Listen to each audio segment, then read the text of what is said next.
आखिरकार 29 मार्च को सीटों का बंटवारा हो गया। इसमें केवल लालू यादव का दबदबा नजर आया। बिहार में कुल 40 सीटों में से आरजेडी सबसे ज्यादा 26 सीटों पर चुनाव लड़ेगी। इतना ही नहीं, कांग्रेस के सामने ही पप्पू यादव का पत्ता भी कट गया। कांग्रेस केवल 9 सीटें लेकर सारा तमाशा चुपचाप देखती रही। वाम दलों को भी 5 सीटों पर संतोष करना पड़ा। यहाँ एक नाम और भी था जिसे सीट शेयरिंग से बड़ी आस थी। वो वीआईपी सुप्रीमो मुकेश सहनी है, जिन्होंने 2 से 3 सीटों की मांग रखी थी, मगर इनकी दाल नहीं गली। इससे पहले मुकेश सहनी की बातचीत एनडीए से भी चली थी, पर वहां भी हाथ खाली रह गए। पॉलिटिकल एक्सपर्ट कहते हैं कि मुकेश सहनी दोनों गठबंधन से सौदेबाजी करते आए हैं, लेकिन कहीं भी उनकी बात नहीं बनी। अभी लालू यादव ही सबसे बड़े सौदेबाज हो गए हैं। उनकी यही शर्त थी कि सहनी अपनी पार्टी का विलय राजद में कर लें, तभी उनको सीट दी जा सकती है। इसके लिए मुकेश सहनी तैयार नहीं हुए। हालांकि वीआईपी प्रवक्ता का कहना है कि उन्हें राजद की तरफ से विलय के लिए नहीं कहा गया था। अगर विलय ही करना होता तो ऐसा ऑफर भाजपा की तरफ से पहले भी मिल चुका है। सीट शेयरिंग में एनडीए से मिले झटके के बाद मुकेश सहनी ने तेजस्वी यादव से मुजफ्फरपुर और खगड़िया की मांग करते हुए गठबंधन में शामिल होने का प्रस्ताव दिया था, लेकिन मुजफ्फरपुर सीट तेजस्वी पहले ही कांग्रेस को देने का वादा कर चुके थे। मुजफ्फरपुर से कांग्रेस किसी भी कीमत पर हटना नहीं चाहती थी। खगड़िया सीट भी सीपीएम को चली गई। इसके बाद सहनी के लिए सभी रास्ते बंद हो गए। वीआईपी के प्रवक्ता भी सीट ना मिलने के सवाल को टाल गए। उन्होंने निषाद आरक्षण की बात रखते हुए कहा कि हमें लालू यादव और राहुल गांधी पर पूरा भरोसा है।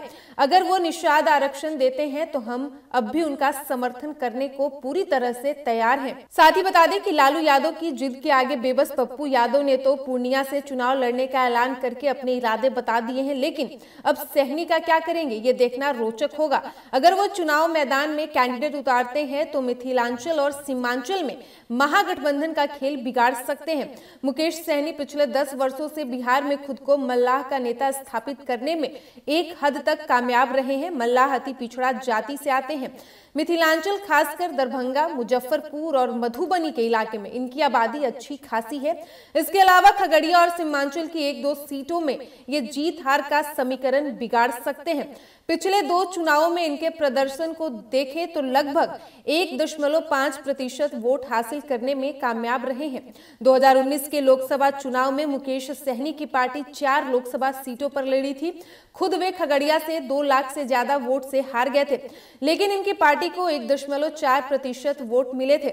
इसी तरह 2020 के विधानसभा चुनाव में इनकी पार्टी 13 सीटों पर चुनाव लड़ी थी। इनमें से 4 सीट जीतने में ये सफल रहे थे और 6 सीटों पर दूसरे नंबर पर रहे थे। पार्टी को लगभग 6,39,000 यानी कि 1.5% वोट मिले थे।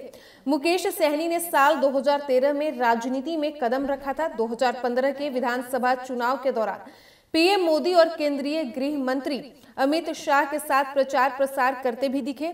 उस वक्त मुकेश सहनी ने अपनी पहचान मुंबई में फिल्म का सेट सजाने वाले के रूप में बताई थी और खूब चर्चा में थे। फिर साल 2018 में अपनी पार्टी वीआईपी का गठन किया।